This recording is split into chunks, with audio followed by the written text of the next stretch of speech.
நேற்றைய அமைச்சர்களுடைய பேச்சுவார்த்தையின் போது இன்றோ நாளையோ தமிழகத்தினுடைய முதல்வரை சந்தித்து உங்களுடைய கோரிக்கையில் சொல்கிறேன். நாங்கள் இன்றோ நாளையோ கிடையாது, நாளைய தினம் எங்களுடைய வேலை நிறுத்தம் இருப்பதால் இன்று இரவுக்குள்ளே நீங்கள் பேசணுன்னா அன்று இரவுக்குள் பேசி இன்றைக்கு முதல்வர் இவ்வளோ டைட் ஷெட்யூல்லையே எங்களை அழைத்து பேசிய நல்லெண்ணத்தின் அடிப்படையில் நாளைய போராட்டத்தை ஒத்திவைப்பதென்று அதனால தான் நாங்கள் சொன்னோம். மீண்டும் முதலமைச்சருக்கு வேண்டுகோள், 19ஆம் தேதிக்கு முன்னதாக அல்லது 19ஆம் தேதி சட்டப்பேரவை கூட்டத்தொடர் முடிகிறதுக்குள்ள கடந்த முறை பண்ணது மாதிரி எங்களுடைய குறைந்தபட்ச ஏதேனும் பொருளாதார கோரிக்கைகளை நிறைவேற்ற வேண்டும் என்ற வேண்டுகோளோடு நாளைய போராட்டத்தை ஒத்திவைக்கிறோம். அடுத்து 19ஆம் தேதிக்கு பிறகு மீண்டும் ஜாக்டோஜியினுடைய மாநில ஒருங்கிணைப்பாளர்கள் கூடி 26ஆம் தேதி காலவரையற்ற வேலைநிறுத்தத்துக்கான அறிவிப்பை பிறகு தெரிவிப்போம். அமைச்சர்கள்ட்ட சொல்லியிருக்கோம், எல்லாத்திலையும் சொல்லியிருக்கோம். அவரும் புன்முறுவலோடு சொன்னார், நிச்சயமாக மிக விரைவில் அந்த நிதி நெருக்கடியை சரி செய்து உங்களுக்கு நான் வழங்காமல் யார் வழங்க போகிறது நம்பிக்கையோடு போங்கடா. அந்த நம்பிக்கையோடு தான் அந்த முடிவு இருக்கும். தேங்க்யூ. வாழ்வாதார உரிமையை மீட்பதற்காக உருவாக்கப்பட்ட ஜாக்டோஜி என்ற பேரமைப்பு கடந்த 7 ஆண்டுகளாக தன்னுடைய வாழ்வாதார உரிமைக்காக போராட்டத்தில் ஈடுபட்டது.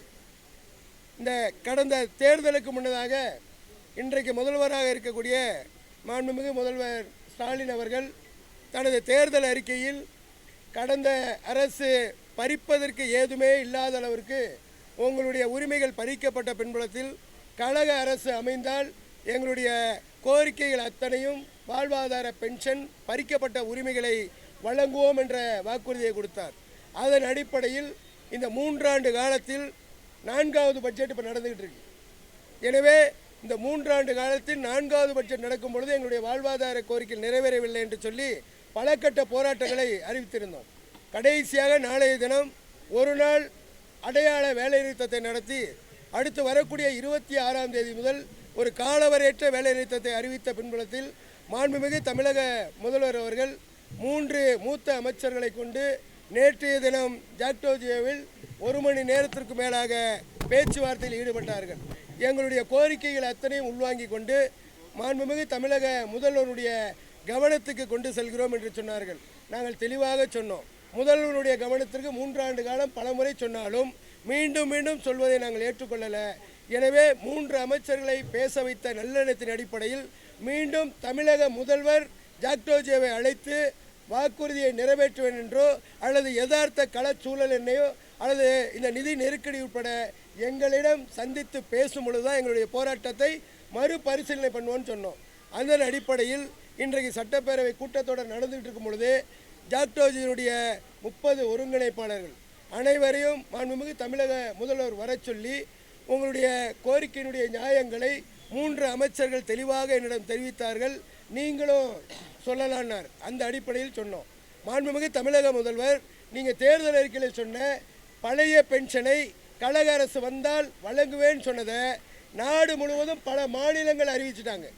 தேர்தல் அறிக்கையில் சொன்னது இன்றைய முதல்வர், ஆனால் அறிவித்தது பழைய பென்ஷன் பல மாநிலங்கள் அறிவிச்சிருக்கும் போது புன்முறுவலோடு சொன்னார், நான் தராமல் யார் தர போகிறது, நிச்சயமாக பழைய பென்ஷன் விரைவில் வழங்கப்படும். அதே போல முத்தமிழறிஞர் கலைஞர் அவர்களிடம் எங்களுக்கு வழங்கப்பட்ட சரண் விடுப்பை கடந்த அரசு ஆண்டுக்கு ஒரு முறை ஒத்திவைத்தது. ஆனால் கழக அரசு வந்ததுக்கு பிறகு மறு உத்தரவு வரும் வரை கிடைக்காது என்பது நியாயமில்லைன்னு உங்களுக்கு தெரியாததல்ல. மிக விரைவில் இந்த நிதிநிலையை சீரடைந்த பிறகு நிச்சயமாக உங்களுடைய கோரிக்கைகள் ஒவ்வொன்றாக நிறைவேற்றப்படும். அந்த நம்பிக்கையோடு நீங்கள் திரும்பணும் அப்படின்னார். நாங்களும் இப்போ ஜாக்டோஜியோவில் பேசினோம். கடந்த 10 ஆண்டுகளில் பேசாத முதல்வர் அல்லது 10 ஆண்டுகளுடைய கோரிக்கை இன்றைக்கு ஒவ்வொன்றாக அறிவிக்கலாம் கூட எங்களுடைய அகவிலைப்படி போன்ற பல்வேறு அம்சங்கள் மாண்புமிகு தமிழக முதல்வர் ஜாக்டோஜியினுடைய மாநாட்டில் பங்கேற்று எங்களுக்கு ஒரு உறுதியை சொன்னார். நான் உங்களுடைய கோரிக்கையில் மறக்கலை மறுக்கவும் இல்லைன்னார். அதை நாங்கள் இன்றைக்கும் சொன்னோம். நீங்கள் சொன்ன அந்த மறுக்கலைங்கிறத இன்னும் நாங்கள் மறுக்கலை, ஆனால் மறுக்காமல் பண்ணணுன்ற ஒரு அழுத்தத்தை கொடுத்தோம். நிச்சயமாக நாம் பண்ணாமல் யார் பண்ண போகிறது, நம்பிக்கையோடு இருங்க, மிக விரைவில் பண்ணணும். அப்போ அந்த அடிப்படையில் ஜாக்டோஜியுடைய மாநில ஒருங்கிணைப்பாளர்கள் இவ்வளோ நாள் நாங்கள் டிஸ்கஸ் பண்ணதில் மீண்டும் மாண்புமிகு தமிழக முதல்வருக்கு ஒரு வேண்டுகோளை விடணுன்றோம். மாண்புமிகு முதல்வர் எங்களை நம்பி அப்படி சொன்னதை நிச்சயமாக ஒரு முதல்வர் பேச்சுவார்த்தை நடத்தி எங்களுடைய கோரிக்கையில் நிச்சயம் நிறைவேற்றப்படும் என்ற அந்த நம்பிக்கை நீர்த்து போகவில்லை. நிச்சயமாக நம்புகிறோம், நிச்சயமாக நீங்கள் வழங்குகின்ற நம்பிக்கையின் அடிப்படையில் கடந்த முறை 3 அமைச்சர்கள் பேச்சுவார்த்தை நடத்திய போது எங்களுடைய அகவிலைப்படி நிலுவையோடு வாங்கிய மாண்புமிகு தமிழக முதல்வர் 19ஆம் தேதி இந்த பட்ஜெட் கூட்டத்தோடு முடிகிறதுக்கு முன்னதாக அறிவிப்புகள் ஏதேனும் அறிவிக்க வேண்டும் என்ற வேண்டுகோளோடு முதல்வருடைய வேண்டுகோளின் அடிப்படையில் இந்த போராட்டத்தை நாளை நடக்கக்கூடிய ஒரு அடையாள வேலைநிறுத்தத்தை நல்லெண்ணத்தின் அடிப்படையில் தற்காலிகமாக ஒத்திவைத்து மீண்டும் முதல்வரோடு பேச்சுவார்த்தை நடத்தி உரிமைகளை மீட்க முடியும் என்ற நம்பிக்கையோடு நாளைய போராட்டம் ஒத்திவைப்பதென முடிவெடுத்தது. பாதகம் செய்பவரை கண்டால் நாம் பயங்கொள்ளலாகாது பாப்பா, மோதி மிதித்து விடு பாப்பா, அவர் முகத்தில் உமிழ்ந்து விடு பாப்பா. அண்மை செய்திகளை உடனுக்குடன் தெரிந்து கொள்ள இணைந்திருங்கள் இயம்நாடு தொலைக்காட்சியுடன்.